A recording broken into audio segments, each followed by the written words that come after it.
The sea didn't roar today. It sighed, a long, wet exhalation against the black teeth of the Scarage rocks. Old Jack spat a stream of tobacco-brown juice over the railing, watching it vanish into the churning gray-green below. He turned to the young man beside him, pale as a grub under a rock, clutching a duffel bag like a shield. "Abel, is it?" Jack's voice was like gravel rattling in a tin bucket. "Right. Welcome to God's lonely outpost. Or the devil's front porch, depending on the tide and what washes up." He eyed Abel's city-soft hands and clean-shaven jaw. "Hope you ain't prone to nightmares. Or screaming. Waste of good air." Abel just nodded, eyes wide, scanning the ancient, lichen-stained tower rising behind them. It wasn't just old. It felt heavy, as if the stones themselves remembered things the ocean had tried to forget. The air tasted of salt, decay, and something else. Ozone and old blood. "Job simple." Jack grunted, leading the way inside. The heavy oak door groaned shut, cutting off the sighing wind, plunging them into damp, oil-scented gloom. "Light burns. Always. From dusk till dawn. No excuses." "No, but the storm was bad, Jack. Burn or ships die. And worse things notice." He stomped towards a narrow, spiraling iron staircase. "Follow. And touch nothing unless I say."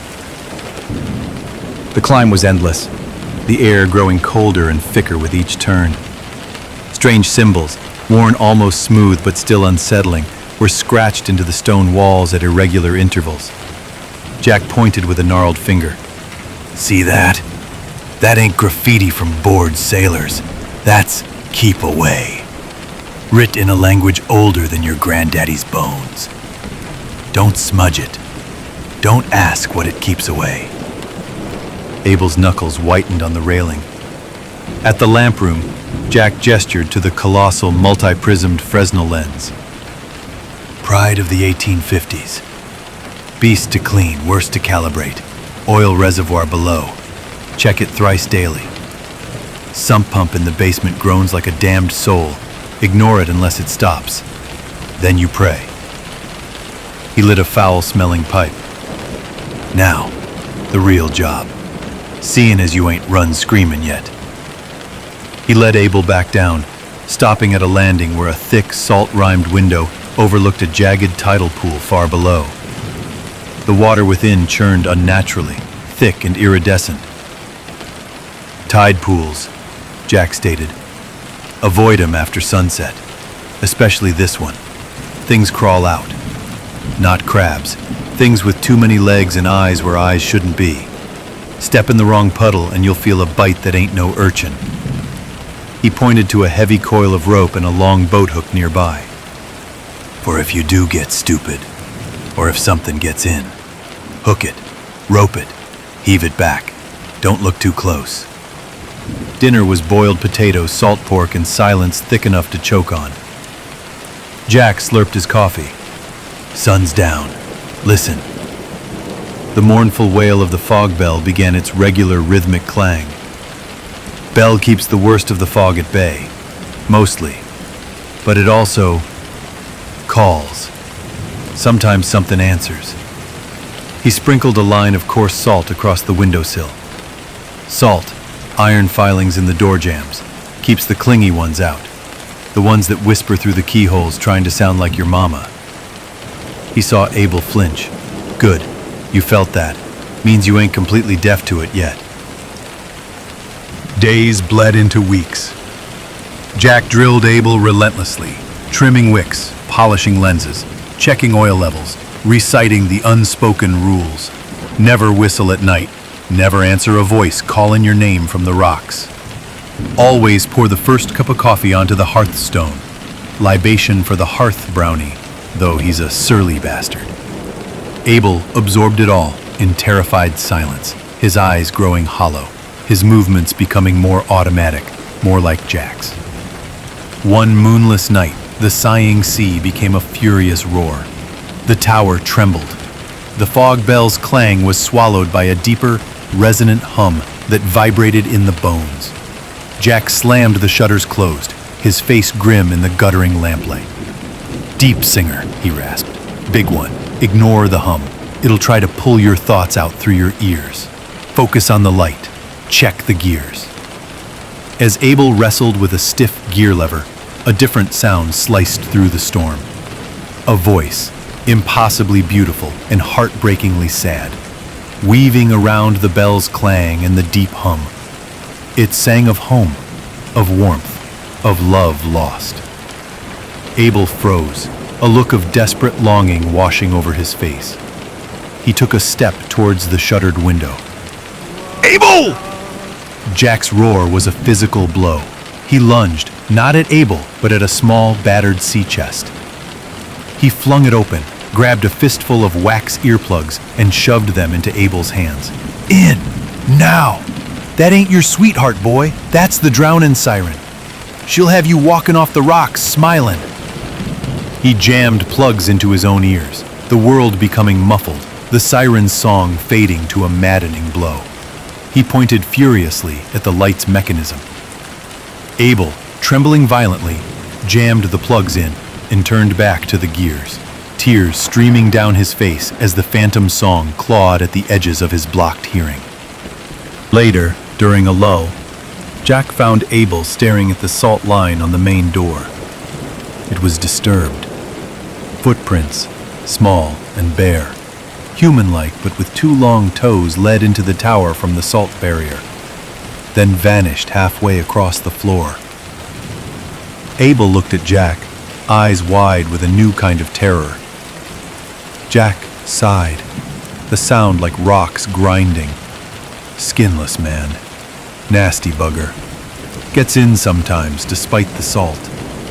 Likes to hide in cupboards. Touch your hair while you sleep.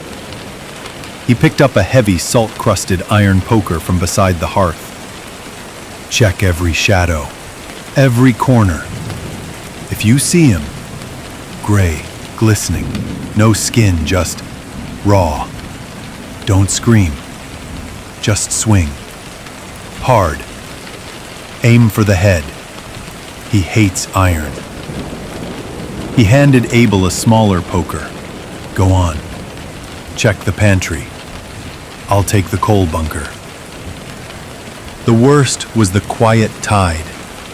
The sea grew preternaturally still, the fog thick and luminous, muffling even the bell. The air buzzed with silent pressure. Jack moved with tense, ritualistic care. He lit extra lamps filled with pungent whale oil. He drew complex, intersecting salt circles on the floor around their cots and the base of the stairs leading up to the light. He hung strings of dried garlic and rowan berries over the windows. Quiet tide, he whispered, the first real flicker of unease Abel had seen in his eyes. When the deep things rise to look.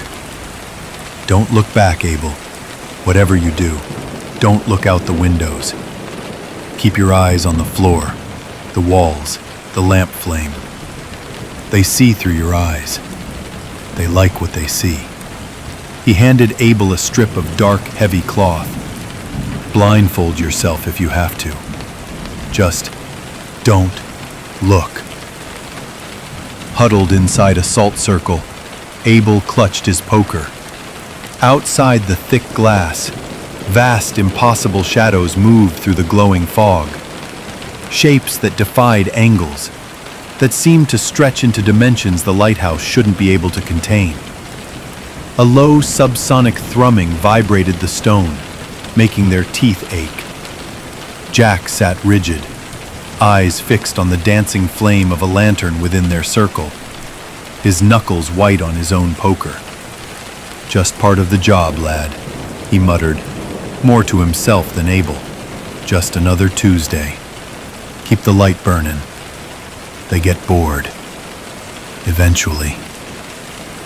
Dawn bled gray and weak through the dissipating fog. The oppressive silence lifted, replaced by the normal groan of the wind and the crash of waves. Jack stood, joints cracking like gunshots. He methodically swept away the salt circles, gathered the herbs. See? He rasped, pouring 2 cups of bitter coffee. He didn't pour one on the hearth. Not today. Survived another one. Told you. Routine. He sipped his coffee, staring out at the still churning sea. Abel followed his gaze. Far below, in the jagged rocks, something large and leathery and impossibly jointed hauled itself back into the water, leaving a trail of thick, iridescent slime that seemed to writhe for a moment before dissolving in the surf. Jack didn't comment.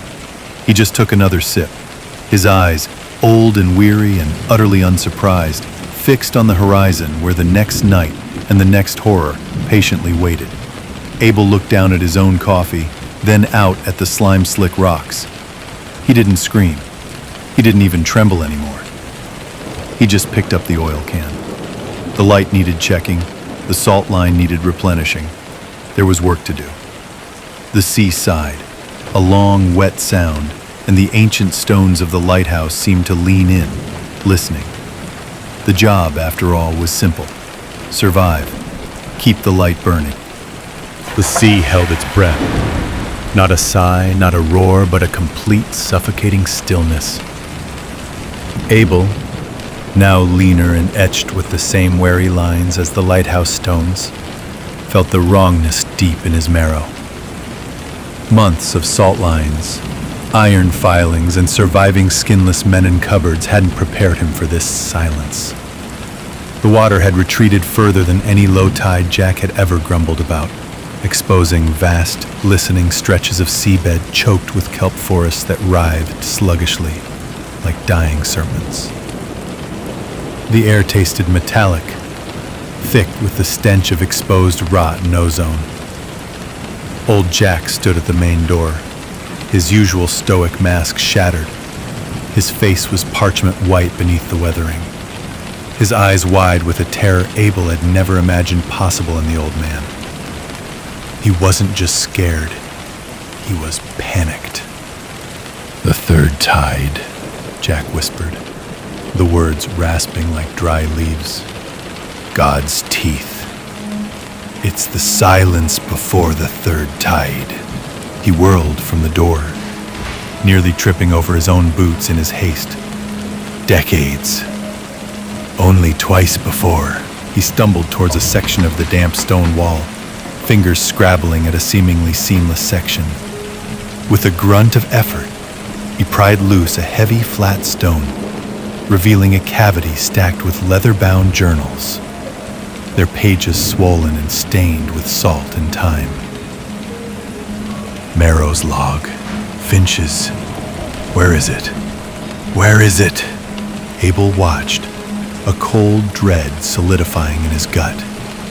Jack fumbled through the journals, muttering frantically, his gnarled hands trembling violently. Lowest low. Unnatural stillness. Then the pull. Draws them up from the trench. Not just looking, hungry. Hungry for sound, for light, for...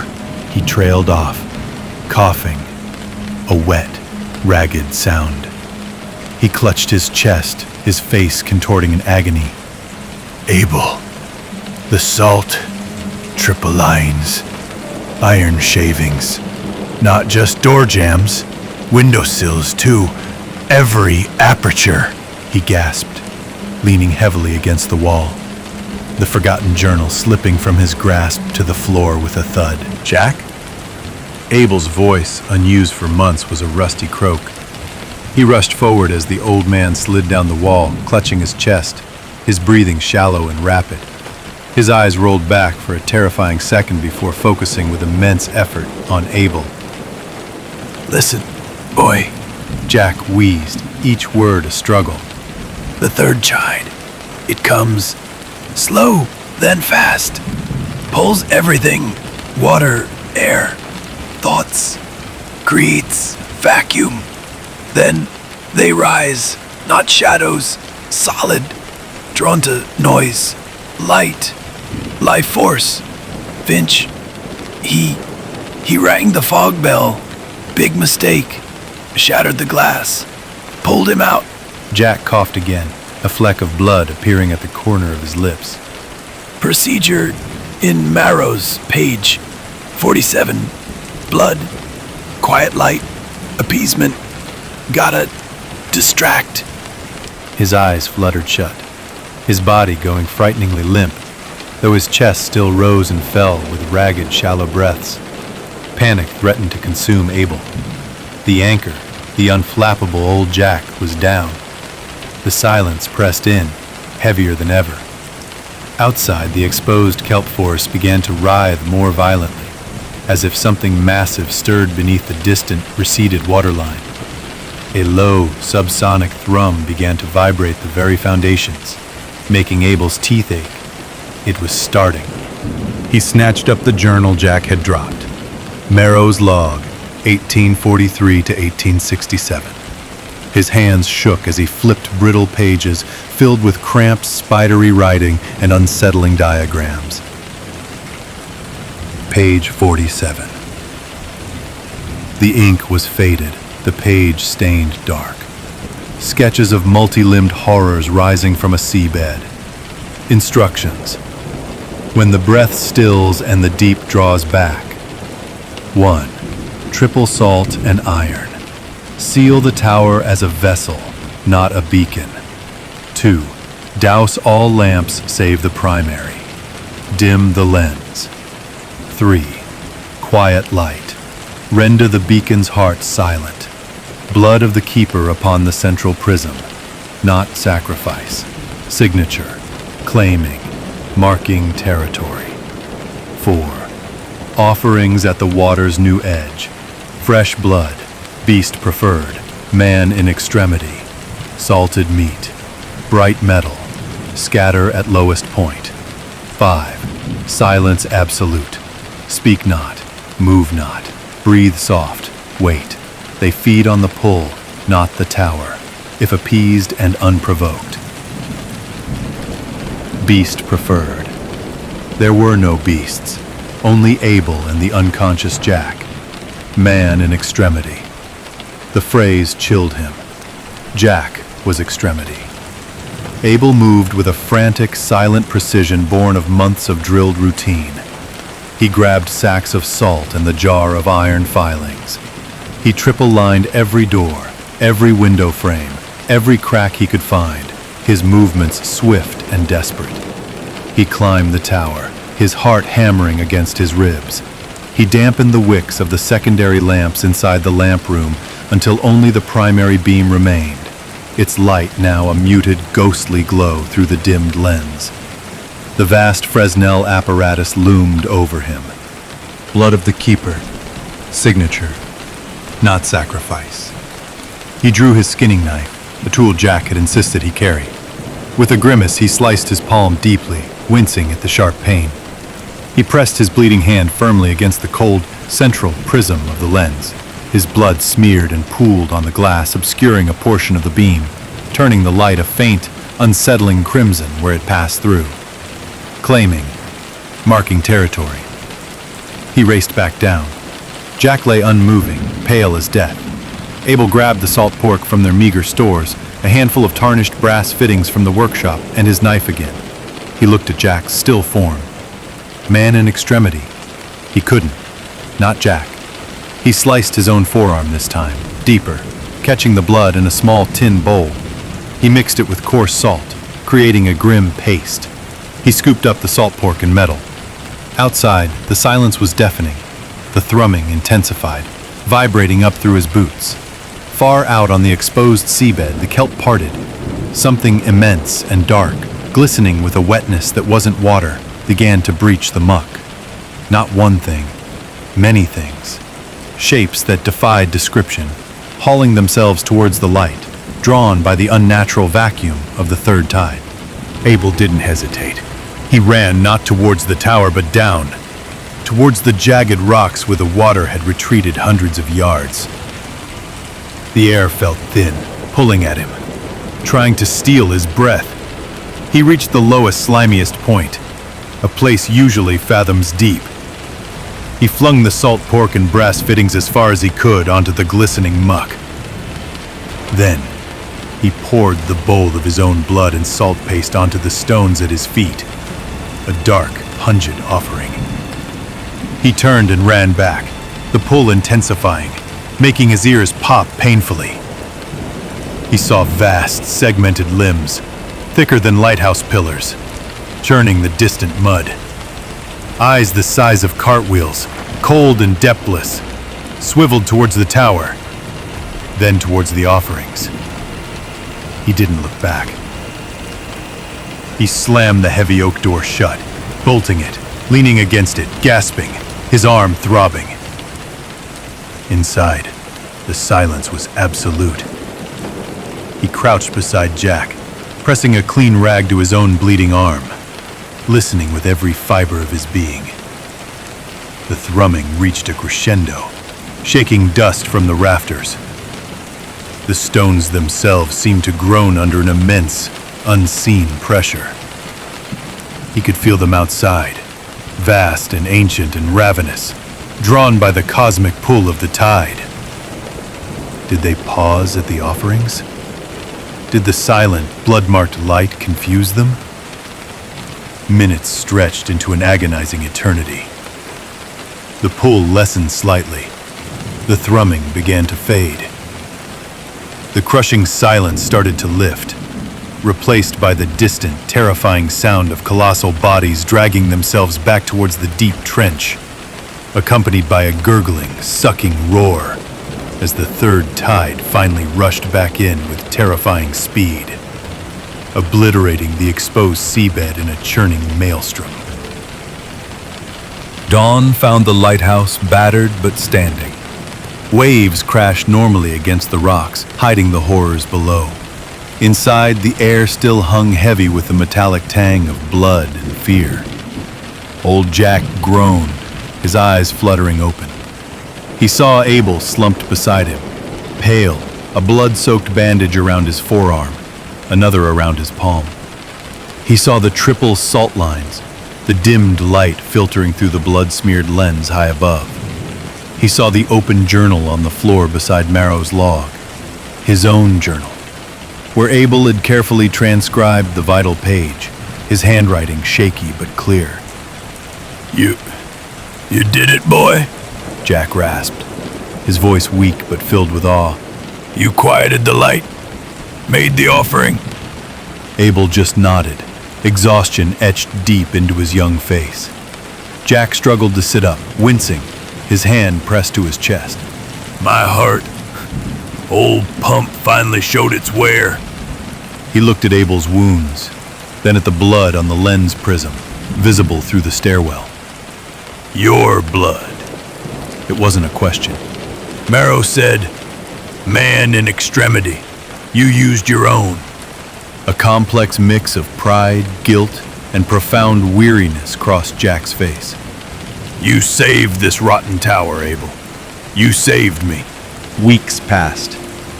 Jack recovered slowly, his movements stiffer, his breath more labored. The near-death experience and the terrifying spectacle of the third tide had carved new lines of exhaustion into his face. Abel, his arm healing, moved with a new confidence, a quiet competence born of surviving the ultimate test. He handled the routine seamlessly, anticipating Jack's needs before he spoke. One evening, as they watched the sun sink into a calm sea, Jack cleared his throat, staring into the fire. Been thinking, man. 42 years on this rock. Seen things. Done things.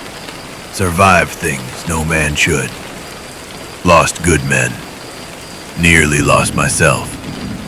And you. He paused, the firelight reflecting in his tired eyes. This last one, the third tide. It near finished me. Maybe it's a sign. Time for an old salt to beach himself. Find a cottage inland. Somewhere quiet. Truly quiet. Abel's head snapped up. His usual silence became charged, tense. He stared at Jack, the firelight catching the fear in his widened eyes. Months of enforced quiet, of observing horrors, of internalizing terror and procedure culminated in this moment.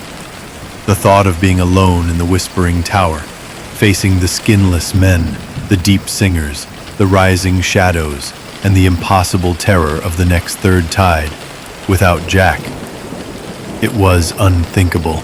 His voice, when it finally came, was rough, raw, and louder than intended, shattering the quiet like breaking glass.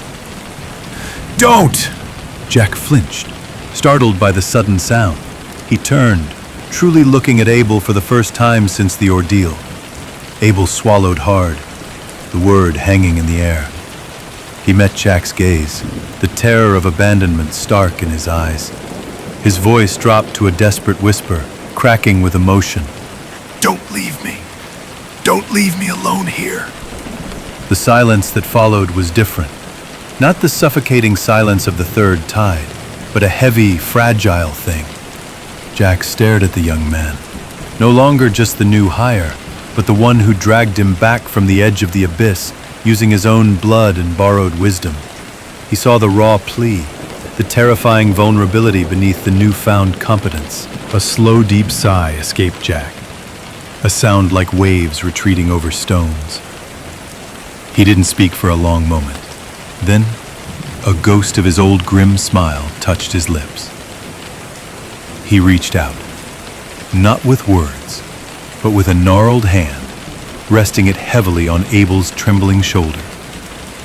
The grip was weak, but it was there, solid, present. Outside, the sea sighed against the rocks. The ancient lighthouse stood sentinel.